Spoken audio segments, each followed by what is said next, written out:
Leonard Segal. Oh, what a great smile. So tell me, why is it that you want to be the president of UTLA, and why do you think that you could do the best job for teachers and educators at LAUSD schools? Thank you very much for asking. I've been sitting in the rooms at UTLA for over 20 years. I can see what worked and what didn't work. I see how they purposely are stopping UTLA from working to protect their jobs, and it hurts all of us. There are motions I passed for many years for UTLA to explain to all of you what their job is, to explain to you how UTLA works. It's by design that they never did that, to keep you informed. You don't realize you have really been locked out of UTLA. They only let you see what they want you to see.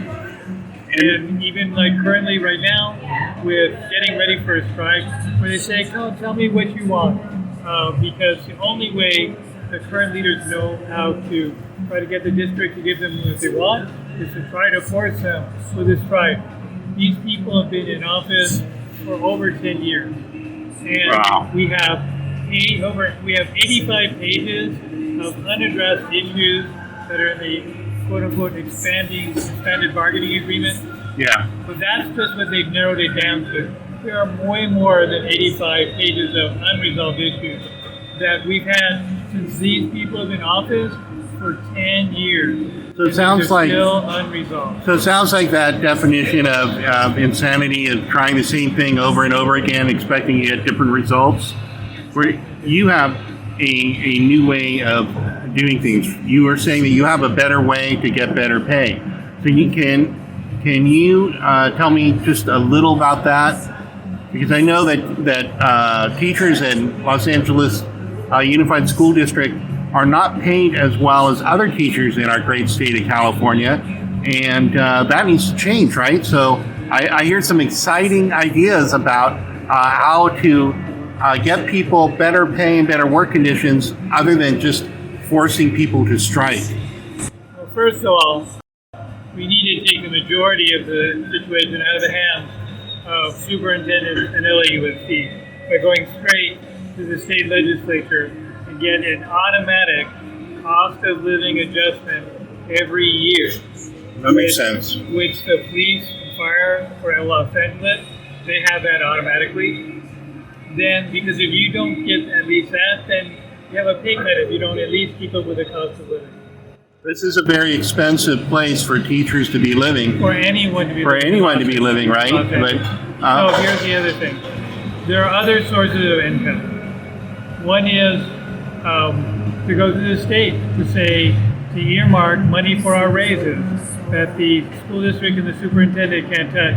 If they earmark it for teacher raises, then we don't have to go to negotiate and threaten to strike. Does the union have people that are assigned to be working with our state legislature and lobbying on behalf of educators right now? Do they have people that's their full-time job? In the past, they've had one person, or they've contracted out. Not sure what they're doing now.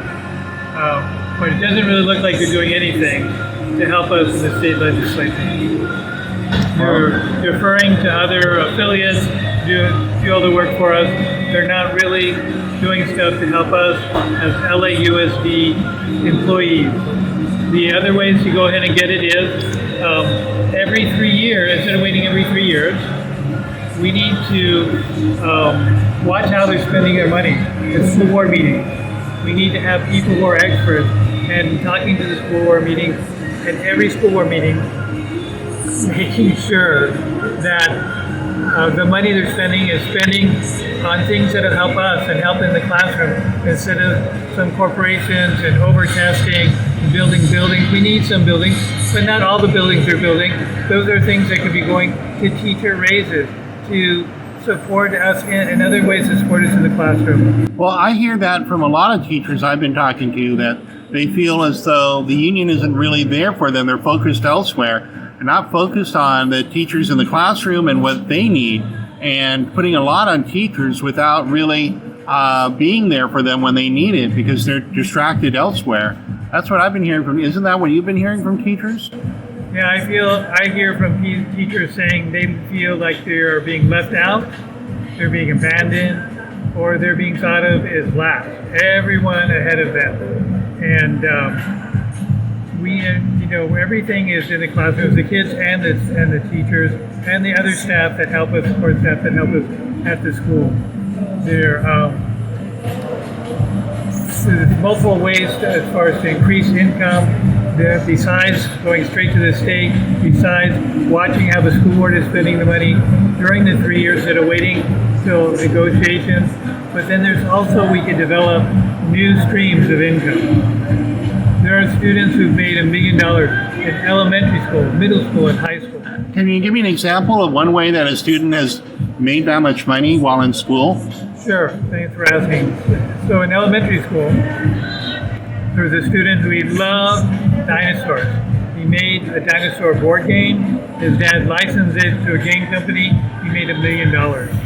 There was a high school girl who taught people how to make beautiful web pages for their websites, and she made $1 million, hired her mom to work for her.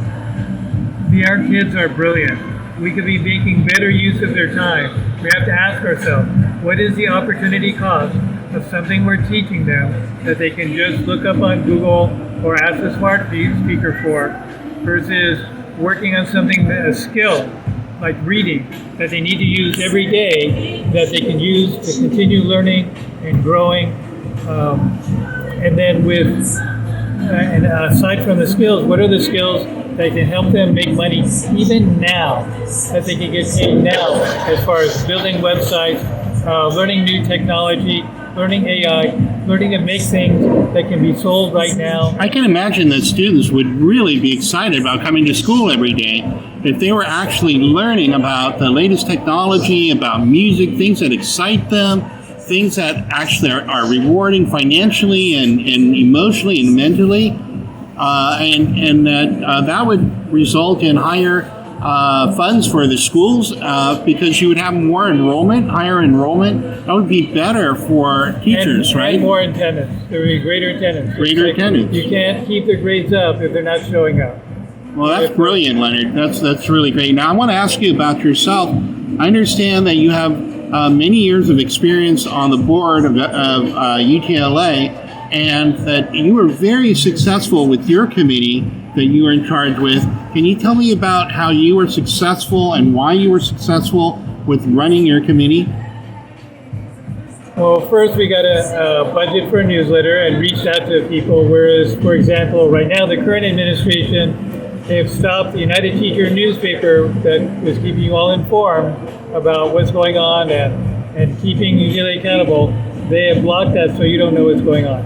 With my committee, we created a newsletter, brought out to them. My committee became the most well-attended committee. When we would do our social, I would invite all the different leaders of UTLA, the board of directors, different committees, and the Board of Education members. I would invite the governor. I would invite the mayor. Now, the governor and mayor didn't show up, but they sent representatives. I invited the city council. So we had all the power structure of the whole state of California. One person asked me, how did you get the most powerful person out of the governor's office to come and visit? I asked the governor's office, if you're not coming, who are you sending? So that he sent this lady to the meeting. So that's where there's a lot of power from. As far as that's where we get our rights. That's where we get the money from. And you gave them awards, right, when they showed up?